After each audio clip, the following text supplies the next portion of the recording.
Hello दोस्तों, नमस्ते। कैसे हैं आप लोग? आशा करती हूँ अच्छे ही होंगे। मेरे चैनल में आप सभी लोग का स्वागत है। मैं दिल्ली से संगीता मिश्रा। आज मैं आप लोग को सोहर गीत सुना रही हूँ। अगर आप लोग को अच्छा लगे तो अपना आशीर्वाद प्यार दुलार ज़रूर दीजिएगा। अपने इस बहन को सपोर्ट करिए और कमेंट में ज़रूर बताइएगा ये गीत आप लोग को कैसा लगा।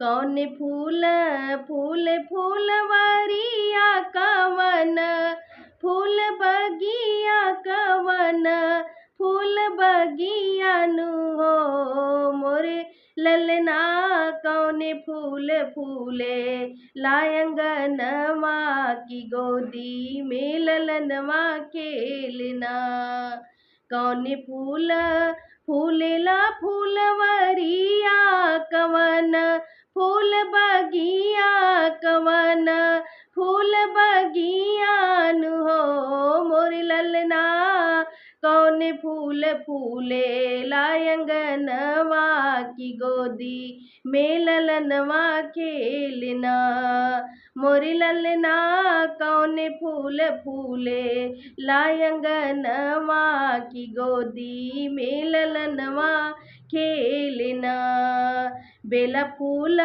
फूलेला फूलवरिया की गेंदा फूल बगिया की गेंदा फूल बगिया नु हो मोर ललना अड़हुल फूल फूले लायंगनवा की गोदी में ललनवा खेलना मोरी ललना अड़हुल फूल फूले लायंगनवा की गोदी में ललनवा खेलना बेला फूल फूले फूलवरिया की गेंदा फूल बगिया की गेंदा फूल बगिया नु हो मोरी ललना अड़हुल फूल फूले लायंगनवा की गोदी में ललनवा खेलना मोरी ललना अड़हुल फूल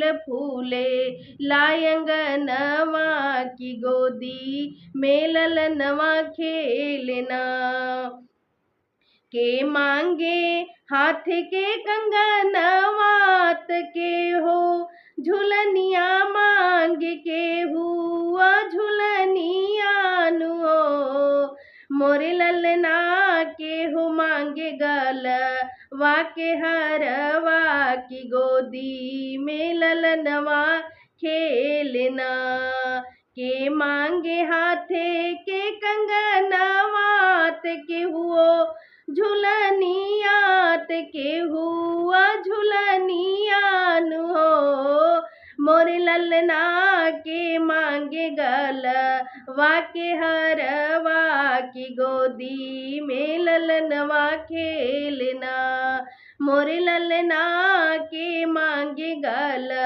वाके हरवा की गोदी में ललनवा खेलना बुआ मांगे हाथ के कंगनवा की मौसी या झुलनिया हो की मौसी या झुलनिया नु हो हे ललना ननदो मांगे गलवा के हरवा की गोदी में ललनवा खेलना बुआ मांगे हाथ के कंगनवा की मौसी या झुलनिया हो कि मौसी या झुलनिया नु हो हे ललना ननदो मांगे गलवा के हरवा की गोदी में ललनवा खेलना मोर ललना ननदो मांगे गलवा के हरवा की गोदी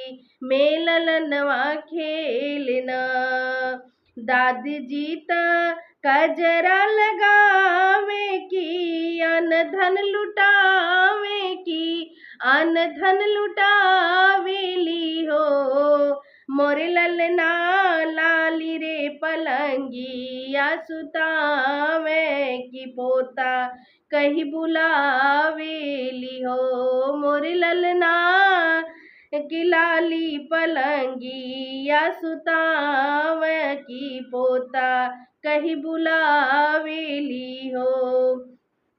दादी जी त कजरा लगावे तकी अन धन लुटावे तयन धन लुटावेली हो। मोरी ललना लाली रे पलंगिया सुतावे की पोता कहीं बुलावे की पोता कहीं बुलावेली हो। मोरी ललना लाली रे पलंगिया सुतावे की पोता कहीं बुलावे की पोता कहीं बुलावेली हो। नमस्ते दोस्तों।